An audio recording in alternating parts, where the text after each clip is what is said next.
All right.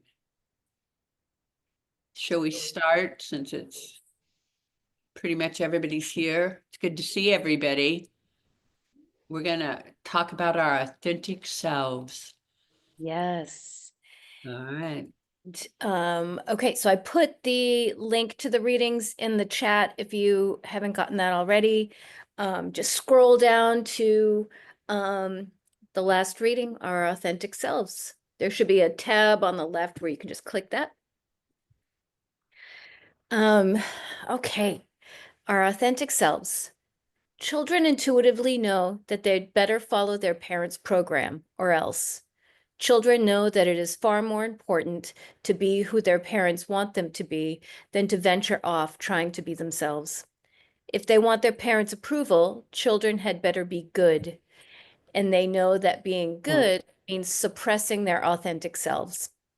Children implicitly know that they are involved in a barter and exchange program in which getting love equals giving up one's true self. Over the years, these expectations build. What was once the light of our children's authentic selves grows dimmer and dimmer. We learn to do everything in our power to avoid the painful consequences of losing our parents' love. This process happened to all of us to some degree.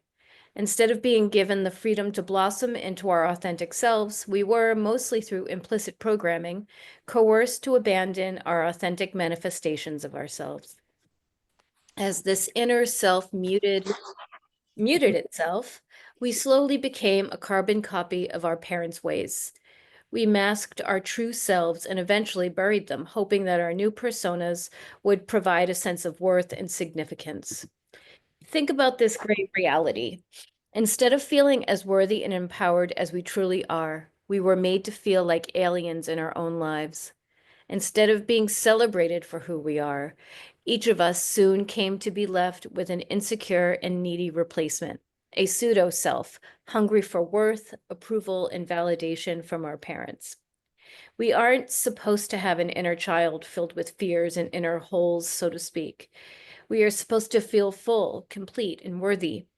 We would feel that way if we had been celebrated for our authentic selves and raised by parents who celebrated their own authentic selves.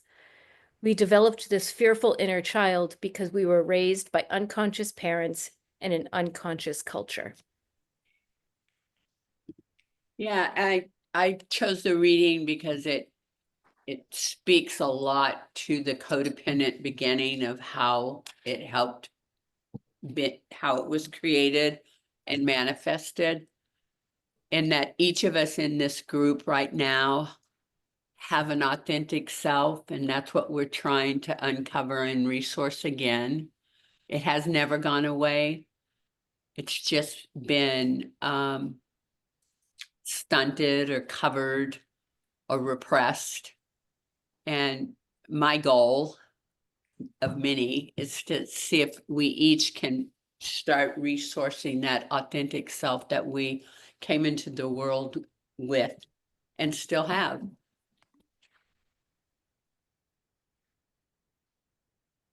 Does anything come up for anybody about this? Because there's a lot in it.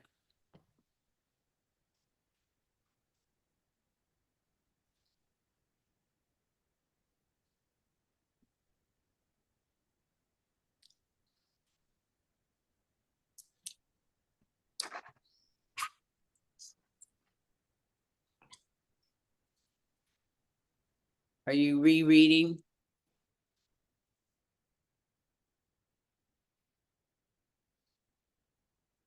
Yeah, there's a lot, because it's like we absolutely intuitively know and knew when we were little that we had to um, acquiesce to uh, get what we needed to survive. And so we adapted. And a lot of that was in conflict with our authentic selves. Does that make sense, you guys? Yeah. You know, and I like it at the end where it says we aren't supposed to have an inner child feel with fears and inner holes, so to speak. we're supposed to feel full, complete, and worthy.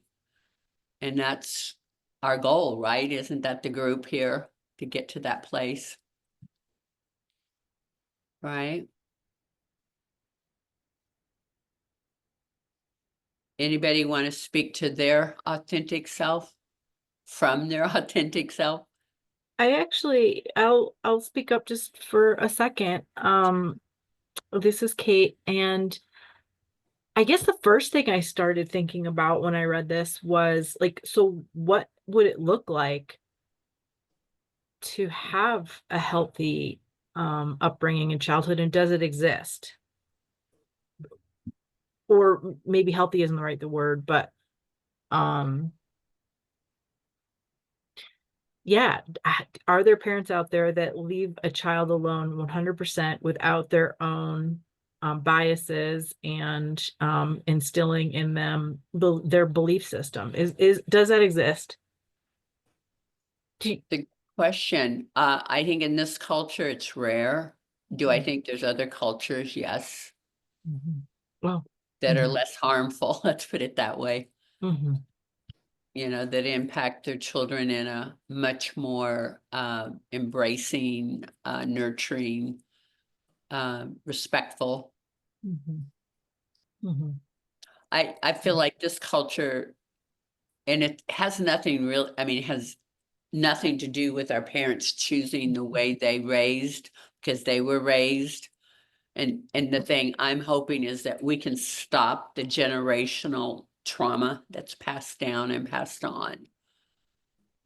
Because the more awareness we have, we can break the cycle, and we can resource our inner child and nurture our inner child. Does that make sense, you guys?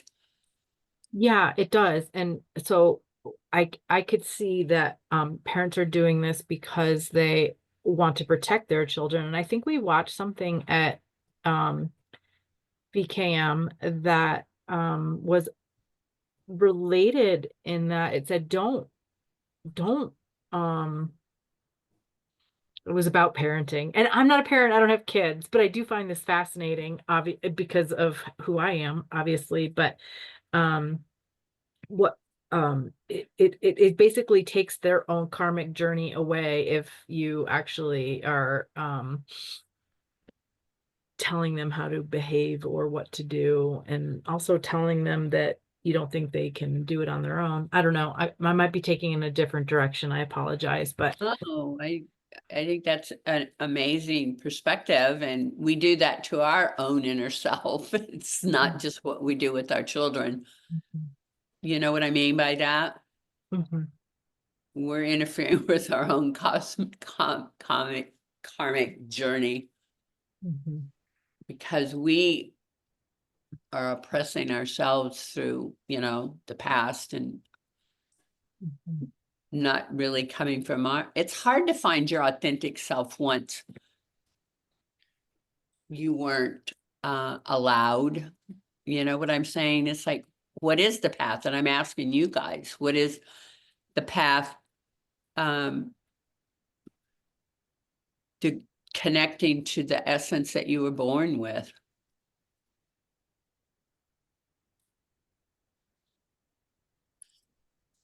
Yes, Michelle. Am I on speaker right now? Yeah. Oh, okay. Um, well, I like to take it a step further and say that might not even be the essence you were born with, but the essence you were meant to be born with. Um, because I believe that a lot of trauma is in utero, the emotional health of the woman, the physical health, right? That's obvious. Spiritual health. Um, if you are pregnant and terrified, chances, I mean, like from your outer stuff or your own stuff or whatever, chances are your child's gonna be born with a certain level of terror. Um, it's just because the way the body reacts, of course, the child absorbs all of it. And then you can relate that to the emotional addiction, because this is what all the child knew was this type of energy, cortisol spikes, whatever you want to talk about it. So they are naturally going to seek that out because that's all they have known. That's just my 2 cents. But I think that I really like the last line with unconscious parents and culture. And that's why I think that it definitely is a generational thing, because I don't think any parent, well, maybe some do, but intends to damage their child on a level. Most of it is unconscious, and most of it you're unaware of, because it's your own shit that you're putting on your kid, or your experience and your energy is not teaching your child the right way to handle things because no one taught you, right? And I have noticed since my journey, for another word, like my kids get it now. Like I don't know if it's just because they kind of aged up a little bit, or if it was because they finally started to see things for what they were, and they weren't just told this was the way it was. They're starting to see the way their father has infused things into their being, which then affects, like my daughter was at work and she was like, I know it's not my fault we don't have more clients, Mom, but I feel like it is. And it's like, sweetheart, that's not yours. That it's my fault thing, or I have to do better in order to be better. Anyways, they get that, and they listen to the fact, and I think it gives them some relief to know that it isn't their fault. This was just their experience or their programming. I know they like that when I say that this is not yours. This was given to you on whatever level or wherever it came from. So there are good things that happen.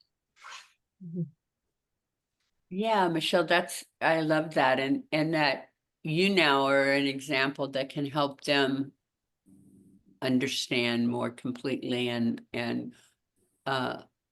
validate them, because that's the thing. If nobody does that, how do you shift?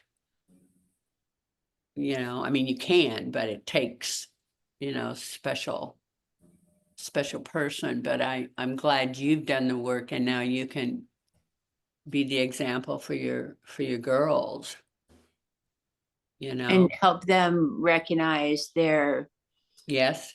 stuff, their maladaptive, or whatever the word is, behavior, so that they don't have to experience that state of anxiety that I lived with for so long, which I think we all know, that state of like, because that's not a good place to be. Horrible place to be, Yep. I just want to comment, because I loved your share, Michelle, and this whole idea, it's more than an idea, it's real. It's our opportunity in front of us, I think, to kind of stop that cycle of generational trauma, right? And passing it on.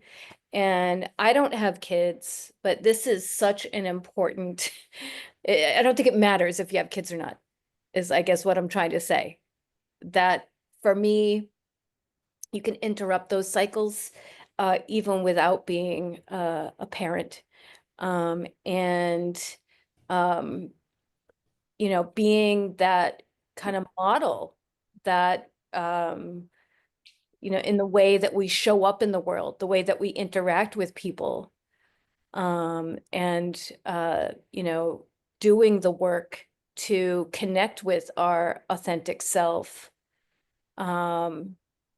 is the way to do it. I think it's the essence of recovery.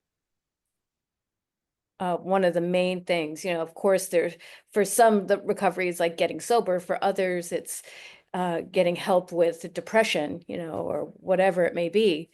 But I really love the point about generational trauma, and we do have that opportunity to impact others, our friends, our family, our whatever community we're in, to show up in a way that is really powerful, and it's very enriching.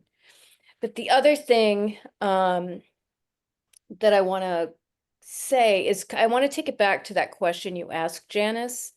A few minutes ago, you said, what is the path to connecting to the essence you were born with? Or another way of saying that, to connect with your authentic self. It's like in my recovery, I feel like I've kind of shed layers to get there. And what else do I want to say about that? I just feel like that is the work. And I think the path is a lot of things, and it's different things for different people. For me, it's like staying in my body, not dissociating. It's making sure I feel my feelings and not want to check out. And be able to be there for myself, to get to know myself. Because I really was so detached from who I am when I was drinking and in the real depths of active addiction. It's like, and it takes time. It has for me anyway to do that. But I am so glad and grateful every day that I have. I hope that's helpful. That was a little bit rambly, but this reading is really chock full of like really important ideas. So Right. And for me, each of you, the journey, besides helping children and be examples for others, is really healing yourself. Like you're, connecting to your authentic self, your essence, your whatever you want to call it, doesn't matter to me, whatever you relate to, is how to heal that, how to connect to it, how to nurture it, how to give yourself all the things that we didn't get. That's to me the path for healing ourselves and connecting to ourselves, learning to love ourselves, nurture ourselves. If you see yourself as multiple parts that work together, however you visualize that, it's I important. was going. But And so that's where I was going. yeah, The parts. I don't even know where I'm gonna go in total. I guess I don't know. You said the word recovery, Liz, and it just like for me with my face plant at VKM and then recovery afterward. I did like the work afterward was a lot about how did I get here? It was like the first recovery and then like the actual recovery. And a lot of that was realizing, I had a therapist who was like, okay, well, you don't wind up in your two meaningful adult relationships with my ex-husband and then my ex-fiance that became so awful without having some like stuff back there in childhood, because I I know you have a lot of clients, Janice, but I mean, I remember saying to the various people at VKM, like I had like, I don't know where this came from. Like I had this great childhood. And so over the years, like working that back, but realizing in relationship that I was doing so many things that were just people pleasing and not me at all. And by the end of them, it's that experience of, I mean, the second one was abusive. And so that's that experience of just looking around and being like, it can't be me. Like, I'm not that person, but then I don't know who I am. And fast forward a long way, like doing some like family parts work, right? Like inner child and inner teen. Um, I have been doing the Loving Parents workbook recently, Loving Parent workbook. And it has you like draw your inner family. So you have a loving parent and a critical parent, an inner child and an inner teen. And I I couldn't even draw the critical parent because it's literally the air I breathed always. Like it is just so total and pervasive and was just like I just absorbed it into the way I think, like so like my dad's isms just like come through my brain. I'm like, that doesn't even belong to me. Like that is not actually me. And then when I drew my inner child, I just drew this like little like stick figure with like the bow in her hair and whatever. And I'm like, is that even me? Like, was that even ever me? I mean, I don't know, you know? So it just was this like cookie cutter thing. Anyway, the only other thing I wanted to add is that my best friend who, you know, 3.5 years ago helped me get into VKM, just put her husband through rehab. And she was having like the authentic self question. Like she's just a mom and she wants to be a cycle breaker. And she's watched me just kind of like do all the authentic self things. Like, I don't know, do I like that? I'm gonna go jump in the ocean. Maybe I like that. Maybe I'm a person who jumps in the ocean now. Maybe I always was.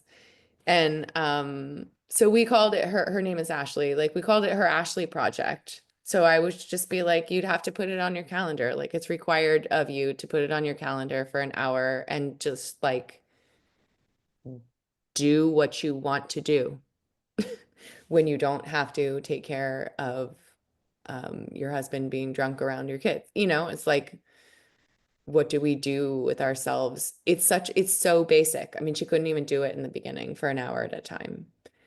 And that's how I was too. And it's nice to have these points of reading to also like look at where we are on our path.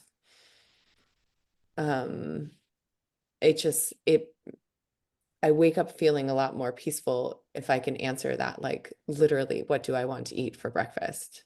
You know, I mean, it's a little, you know,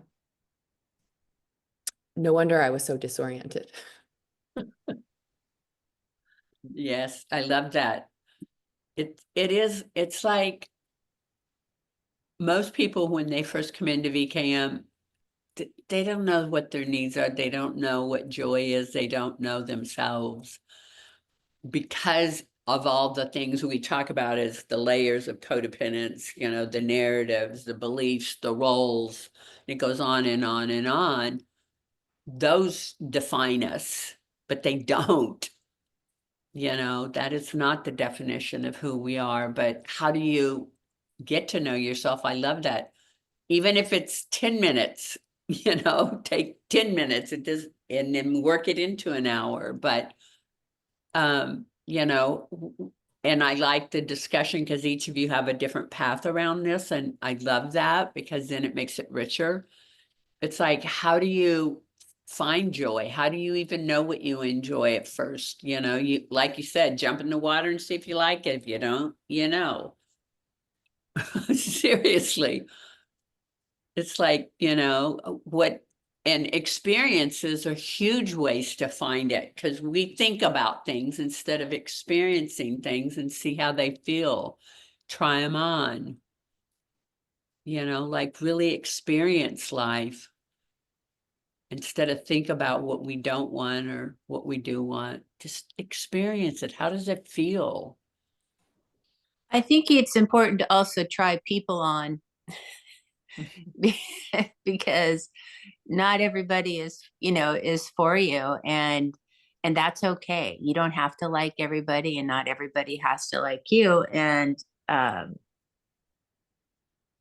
uh the more time I spent sober, and sometimes in my body or not, but I just I started to get a really quick like, no, thank you. No, thank you. You know, don't want to be besties.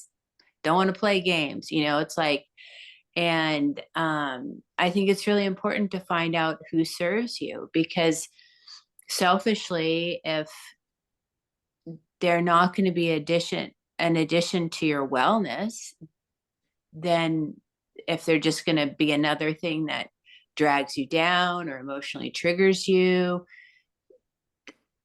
why?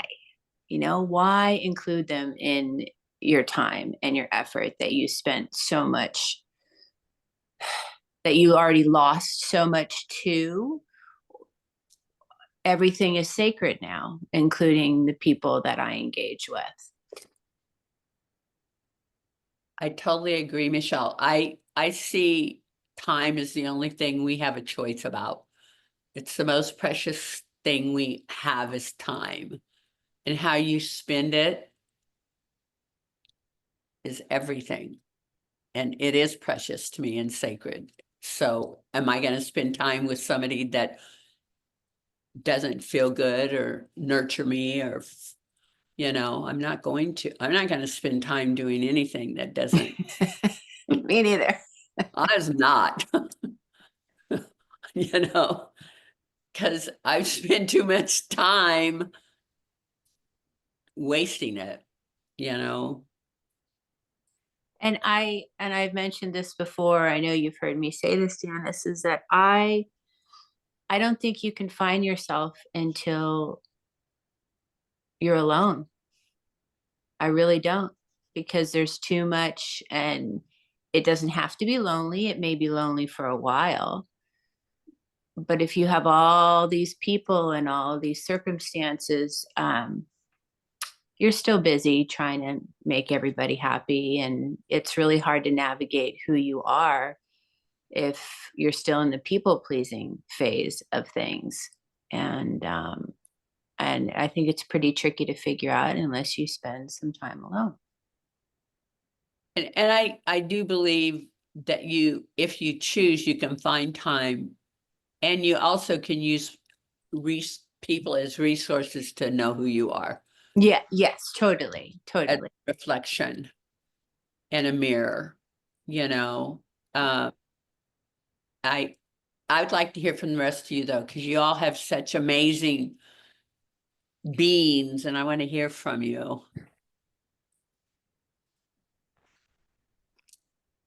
So, Yeah. Oh, go ahead. oh.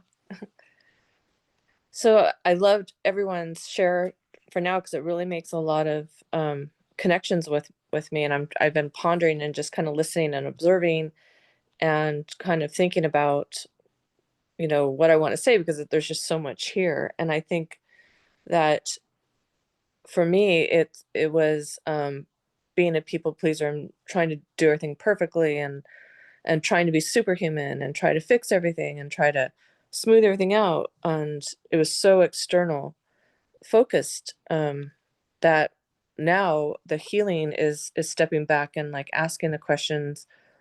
Well, what does Jennifer think about that? Because something came up the other day, and my initial response was to go and ask externally, what do we think about that? And I stopped myself and I said, no, Jen, this is yours. What do you think about it? What do you feel about that?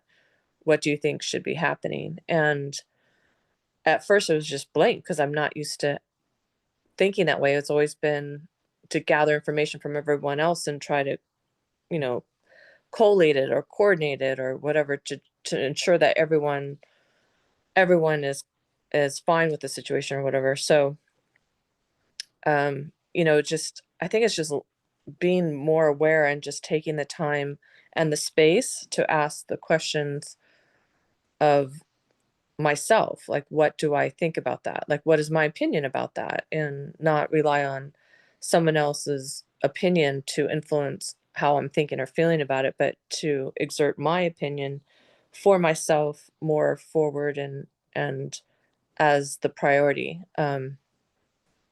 But it is like peeling layers and kind of chipping away at the old programming, because in some cases it's just so deep and instilled, and that's such the automatic go-to instant response of what the old programming was. And it's like, no, I don't want to think that way anymore. I don't want to react that way anymore. I don't want to go down that path anymore, because I don't want to repeat the past ever. So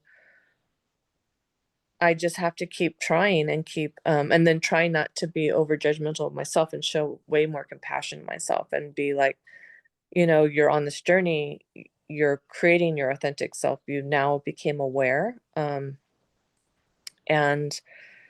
you know, you own this, and you're going to be fine. And sometimes it's internal dialogue with the inner child, and just say, look, I got this, and I got this for both of us. And that's like kind of just been recent. It hasn't been the whole time, but it's just been more recent. So it's like a new layer of exposure of moving in the right direction, but being compassionate that, you know, it's just going to take time. Well, I love that. Thank you, Jen. Yes, it's like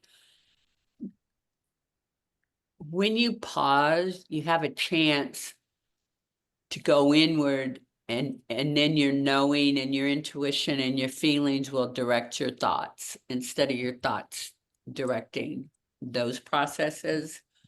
Do you know what I'm saying? You do know, everybody in this whole Zoom meeting always knows. We just get in the way of what we know. We think, and that stops the knowing. You know, but our knowing, I like your cat. Kitty. Hi, kitty. But anyway, getting back to the knowing, that's to me really what you're saying, Jen. You're trying, or actually doing the process of getting to know what's right for you or not right for you, or what is or what isn't. You know, the knowing is, to me, the biggest process, because it incorporates so many factors.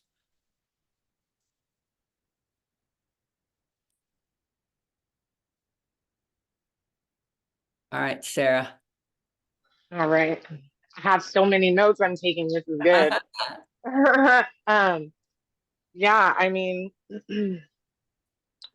yeah, the barter and exchange program part, like conditional love, right? Like that is like really interesting because that is how it has been. And like for me, it's like, you know, like not having a voice, you know, like having like it kind of goes back to another group that we had spoken about like, you know, you're not allowed to have feelings, right?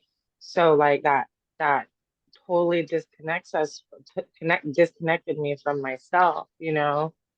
Um, and you know, when I was younger, I was always dressed like a boy. Me and my sister were always dressed like boys, right? And like we were always like we weren't allowed to have feelings. We always had to be strong, you know, like I always had to like I was parentified. I had to be there, you know, and be strong, right? I didn't get to have my childhood and like and I'm feeling like that like my entire life I've always lived like I have to be in fight mode all the time, right? I used to be really violent when I was out there. Um and like what I'm learning is I'm a really soft person, like polar opposite than like what I have like known myself to be. And it's really hard because it's a constant inner battle because I'm always in that survival mode, right? Instead of like being tender. And that's what's bringing it up for me a lot. And like I've just kind of been making a list of like things how to like resource my authentic self, you know, like give myself things, you know, acknowledge my feelings, don't disconnect from them, you know, because I'm allowed to have my own feelings. I'm allowed to be sad, I'm allowed to be happy, I'm allowed to be upset, all the, you know, like I could know how I don't feel and like try to figure it out, right? And I really like about like giving yourself time to figure out like what you like because I'm over here. I'm like, I feel like I'm so miscombobulated. I have no idea who I am, but I'm working on it. Um, and giving myself time. I think, I don't remember, I think it was Jennifer that said that, or it might have been Michelle, but like giving myself time with myself to like get to know myself, you know? I think that's really important in addition to like figuring out like what I like to do because I don't think I really know everything that I like to do, you know? I need to explore music, you know? It's like music, colors, like activities, like I have no idea. So I really like that. Um and yeah, and just I think not shaming myself for like figuring things out is really important. Um and just like yeah, giving myself that love. You know, being silenced for so long is crazy because I always like, I feel like I feel something in me, right? And I don't know what it is, right? And it's like being on the tip of my tongue, but I can't figure it out. Um, so yeah, so the awareness and pausing, yeah, that's what I I'm like kind of all over the place right now, but thanks. Oh, I think it's beautiful what you're saying, and I'm going to second that you are a tender, soft person. I know you. You know, and I'm going to say that about everybody in this Zoom meeting, just because that is how we got here, because we're very sensitive, soft, tender, loving souls. And we came from different ways to protect ourselves, but that's what we were trying to protect because it got hurt a lot. And now you're starting to recognize it. That's your authentic self. I love that, Sarah. I'll go. Hi, everyone. So I probably will be all over the place here, but as far as the path to my authentic self, I think it all started at VKM and in December. And I think the very, very, very first opening in my mind to all of that was compassion for myself, and learning and believing eventually that it wasn't my fault, and picturing that little girl. You know, I have I have imprinted in my mind, I think I mentioned it before, my kindergarten picture with my long ponytail, ponytails out of my sides of my head, and just the biggest smile on my face. And I had that joy, you know, till I was 7 or 8. And so I visualize that now, and I've started visualizing that then. And I just thought, well, that was the trajectory I was on. Something happened to that trajectory. And so I really connect with the purity, the goodness, the wholeness, the sweetness, the joy, the playfulness of that little girl. And I've gone through so many emotions over these last months in the process of realizing all of that, grief, mourning for that child, and which then eventually moved into me really needing to get in touch with my authentic self, which I had buried basically for decades. And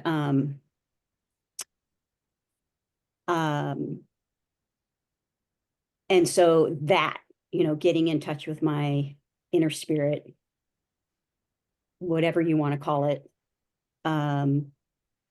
Other things that helped me were that I was, the universe had let me down for decades, and I was very agnostic, leaning very atheist,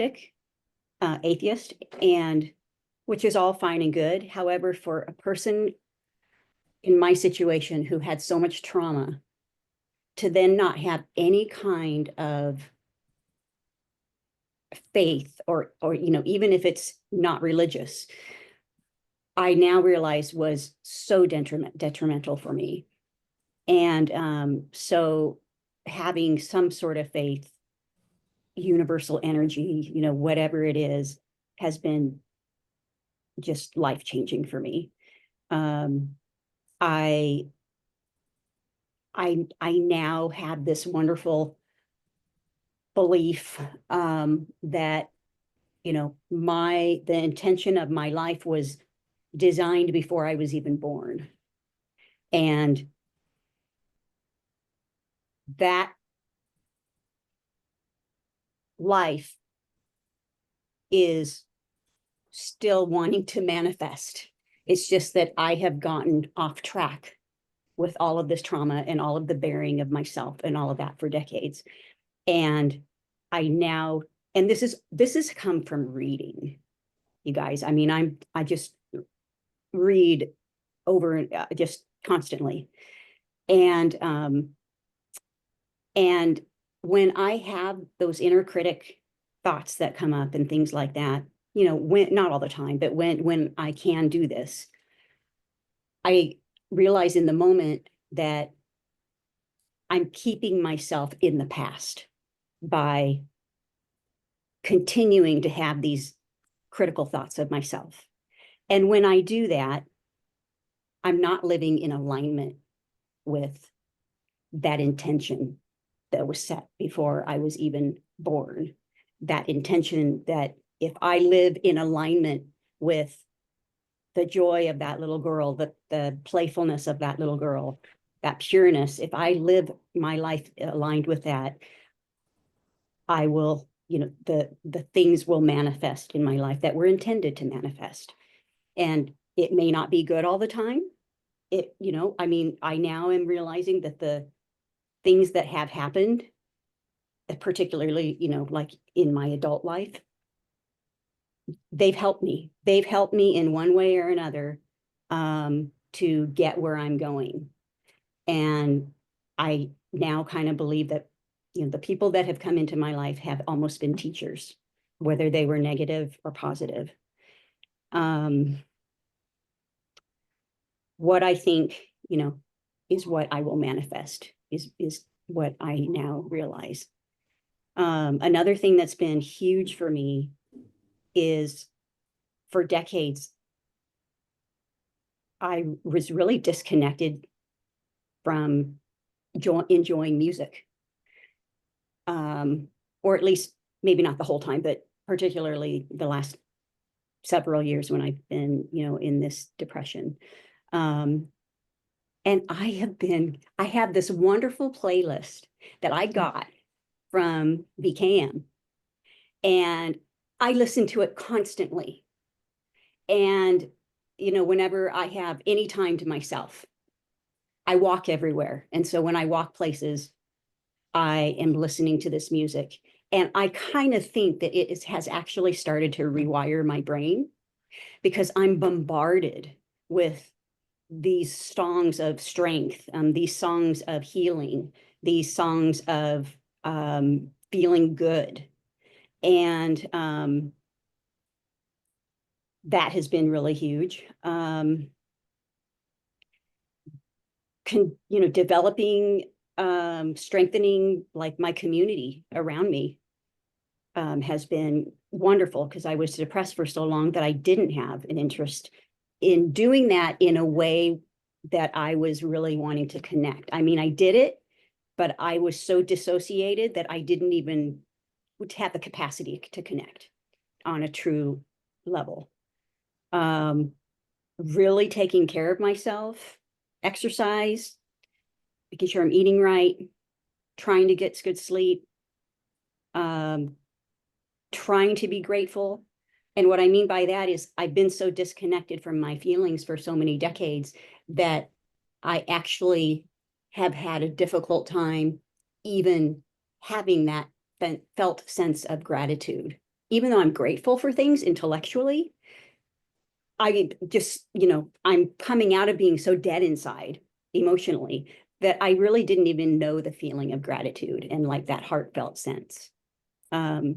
So I'm working on that. And then lastly, I'll just say, I've really had to believe in myself, and I've really had to take a leap of faith, because we all have created these beliefs that are just so overpowering and debilitating. And with all these things that I just talked about, I'm beginning to believe in myself.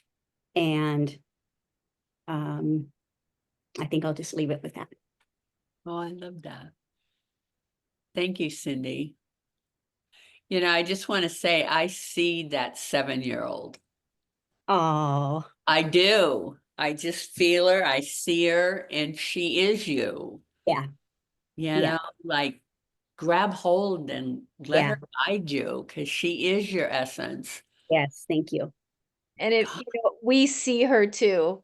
Yeah. So, Oh, and just if you read the comments in the chat, you okay. should take Oh, a thank look, you. Oh, because thank you. Okay. I wouldn't have done we're that. here seeing your 7-year-old Just brighten it up, lighten it up. bright, especially when you were talking about the music. And there were Yeah. so many things that really resonated with me in your share, Cindy. You were really describing like all these different ways of getting to know who you are, of loving yourself and showing yourself that you love yourself, Yeah. taking care of yourself. Um, and yeah, God, just so many ways. So thank you so much. Yeah. Thank you. Embrace her, which is you. Yeah. Thanks for bringing her with you. She'll be with me as much as I can everywhere I go.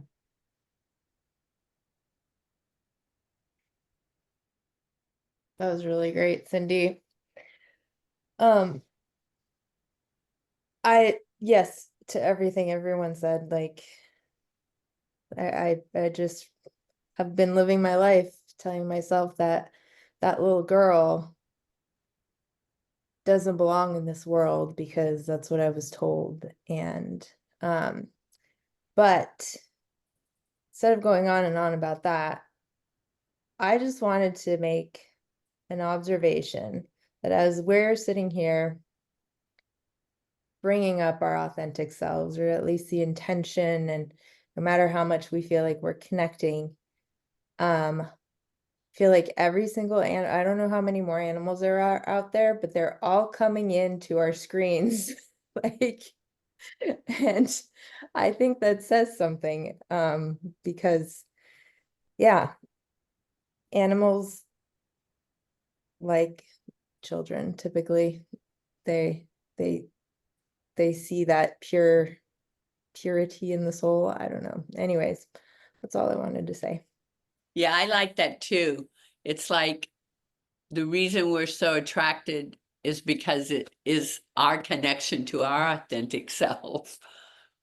I mean, it's the animal, but it's that genuine connection that, like, nurtures us, brings us back to our authentic self.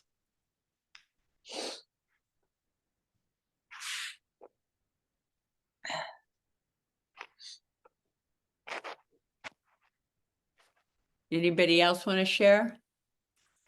Come on, we've got a few minutes left.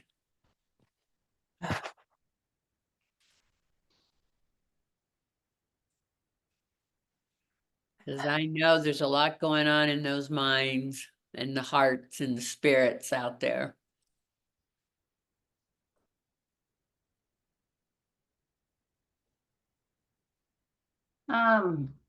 There you go. Well, I've just found it interesting to listen to everyone because there's such varied takes on the reading. They're kind of all over the place in a good way. I mean that in a good way.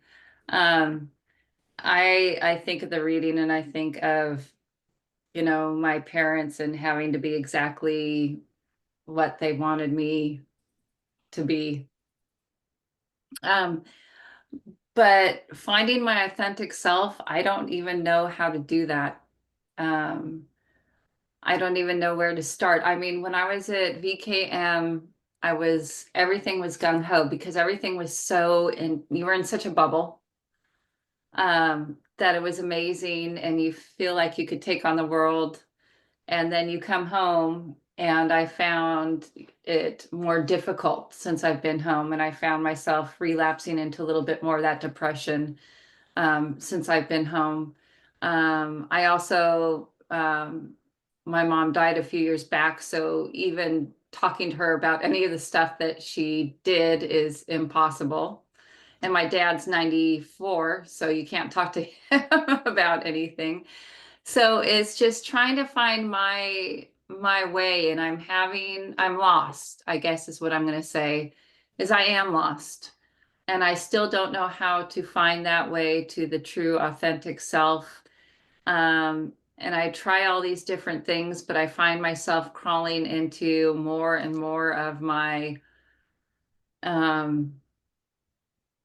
little comfortable hole, which I don't like to be in. But I find myself being there more and more weekends than not. I work, I teach, so during the week I'm very busy. I should be busier on the weekends grading more papers, but I just can't bring myself to do it. But I've lost my way to figure out how to find that authentic self. And I don't know how to get there anymore.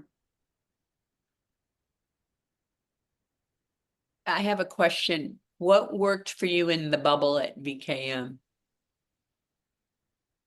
I think it was just being so crazy busy all the time that did it. There was nothing else to focus on. I didn't have to focus on, I have 2 kids.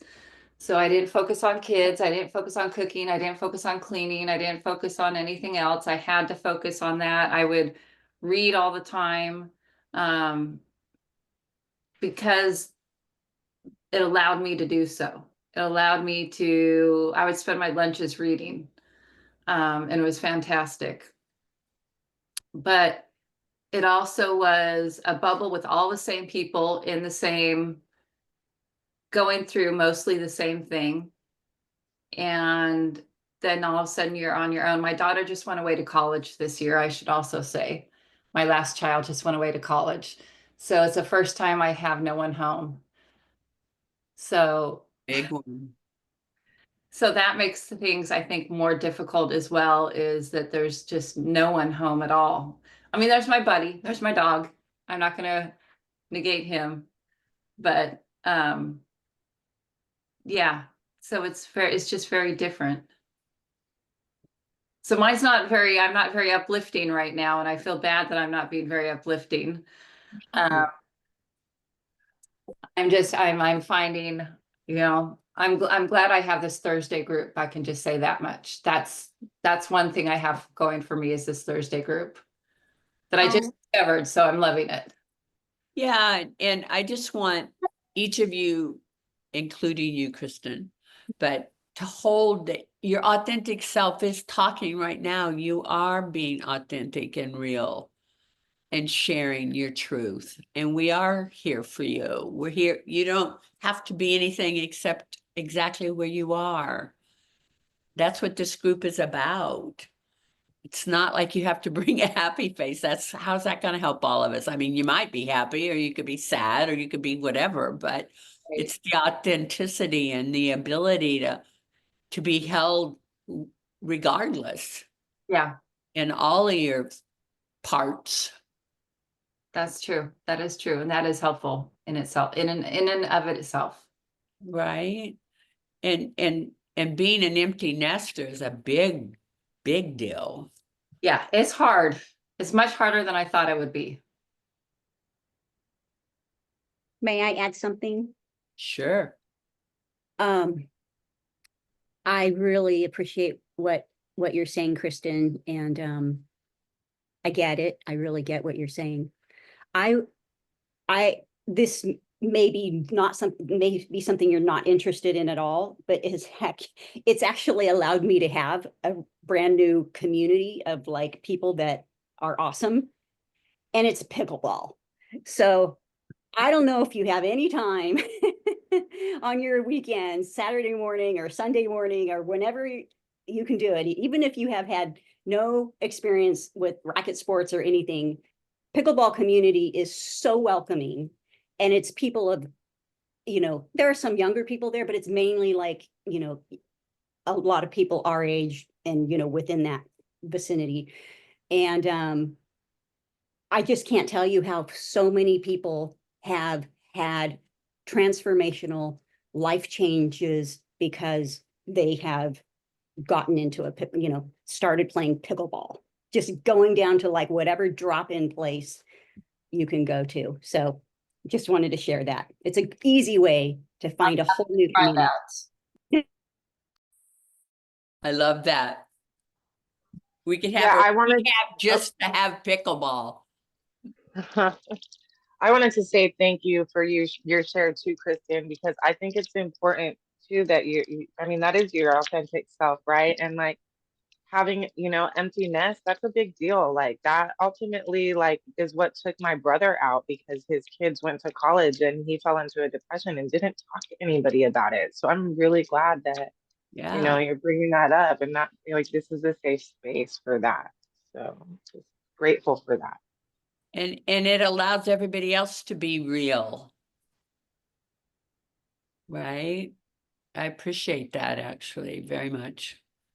Can I add something? So I don't have kids, but I did leave my job, and which my job had become my identity and my self-worth and all the things. And it's still taking, I'm still not an understanding that the voice that's driving me half the time is not my own. But yeah, that it took me forever to understand that I even had an inner critic. Like, I'm like, I'm not being hard on myself. I'm just trying to be motivated. But I've learned to hear I should in my mind. If I hear myself shoulding myself, that I try to slow down to figure out, okay, what matters. It's my current favorite phrase right now to ask myself, what matters? Like, does this matter to me? Does this matter? And does this bring joy? I don't know. But what am I trying to say? I'm just trying to say thank you for sharing. Like, I think you're not alone in this, and like I'm definitely still trying to connect with my authentic self as well. And that's why I was thinking about that when Cindy was talking about her little girl, her little self. And I was like, yeah, who was I as a little kid? And then I was like, oh, the first thought that came to mind was I was too sensitive. I was too kind. I was going to be taken advantage of. I was like a liability. And that's why I was like, I don't know what to share about that, because that isn't the truth, right? That's what I've been led to believe. So I'm gonna end there because I don't, that's it. Well, I just want you to each know that I can see the little lovely precious being in each of you, and so can each of you when you look. Because that is the essence. It is, you guys. You've got to connect to that and come from that and remember that and experience that. The rest of it's garbage. You know? And I just want you to keep coming back because I feel like this is a safe place for each of you, I hope. I mean, that's the point of it, as well as to hopefully share insight with each other and to continue to be on the path and journey together. I just really appreciate you guys for showing up for each other and yourselves. Thank you, Janice. Thank you, Jan. Thank you. Thank Bye, you. you guys. Thank you. Bye.